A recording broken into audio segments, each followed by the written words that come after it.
Hello friends, welcome to Pompi's kitchen. Friends, তোমাদের সকলকে পম্পিস কিচেনে অনেক অনেক স্বাগত।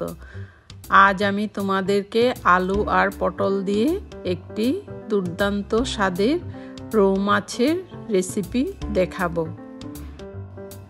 ফ্রেন্ডস, তোমাদের যদি এই রেসিপিটি ভালো লেগে থাকে তাহলে তোমরা আমার চ্যানেলটিকে প্লিজ লাইক করো, কমেন্ট করো আর শেয়ার করো, আর সাবস্ক্রাইব করতে ভুলো না। আর সবসময় তোমরা আমার পাশে থেকো। তাহলে চলো চটজলদি বানিয়ে ফেলি। প্রথমে আমি কড়াইটি বসিয়ে 1/4 কাপ সর্ষের তেল দিয়েছি। আর আমি মাছগুলোতে আগে থেকে নুন আর হলুদ মেখে রেখেছিলাম। এবার আমি এক এক করে ভালো করে ভেজে তুলে নিচ্ছি। একটু কড়া করে ভাজছি, উল্টে পাল্টে ভেজে তুলে নিচ্ছি। এই মাছের ঝোলটি আলু আর পটল দিয়ে বানিয়েছি, কিন্তু খুবই দুর্দান্ত হয়েছে খেতে। তোমরা এভাবে একবার বানিয়ে দেখো।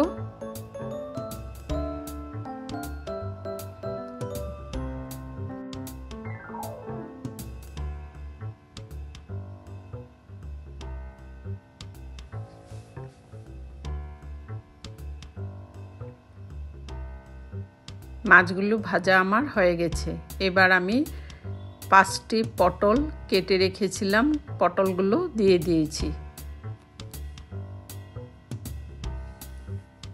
দিয়ে স্বাদ অনুযায়ী নুন আর হলুদ দিয়েছি। দিয়ে পটলগুলো ভালো করে ভেজে নিচ্ছি।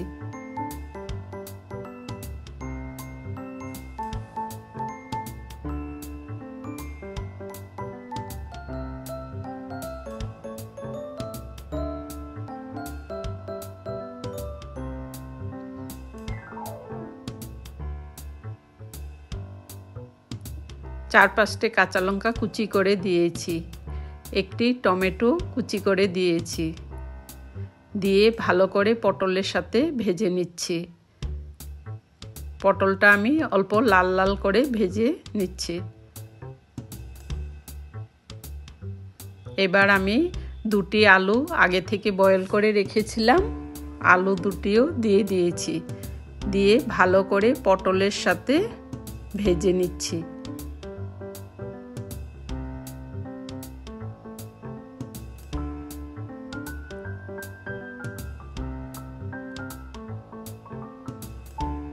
পটল আর আলু মোটামুটি আমার ভাজা হয়ে গেছে। এবার 1/2 টেবিল স্পুন জিরে গুঁড়ো দিয়েছি। আর 1/2 টেবিল স্পুন ধনে গুঁড়ো দিয়েছি। দিয়ে ভালো করে পটল আর আলুর সাথে ভেজে নিচ্ছি।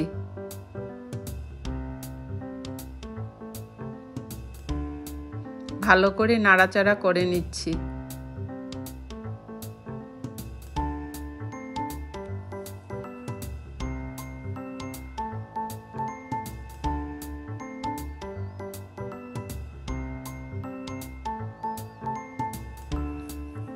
ফ্রেন্ডস, আমার ভাজা মোটামুটি হয়ে গেছে।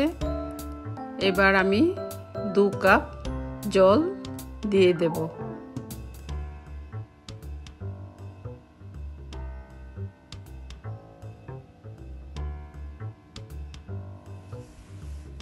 দিয়ে ভালো করে মিশিয়ে নিচ্ছি। এবার ভালো করে বয়েল করে নেব।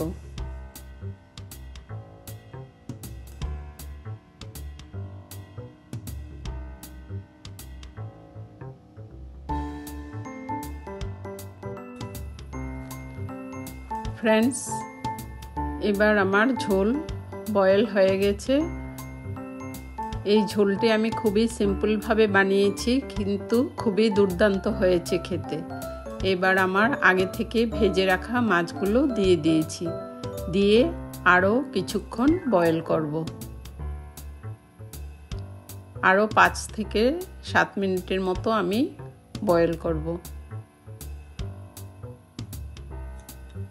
তোমরা এভাবে একবার ট্রাই করে দেখো।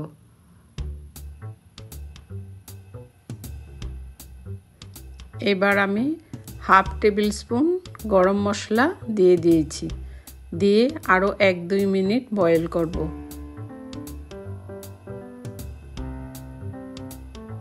মশলাটি ভালো করে মিশিয়ে নিচ্ছি।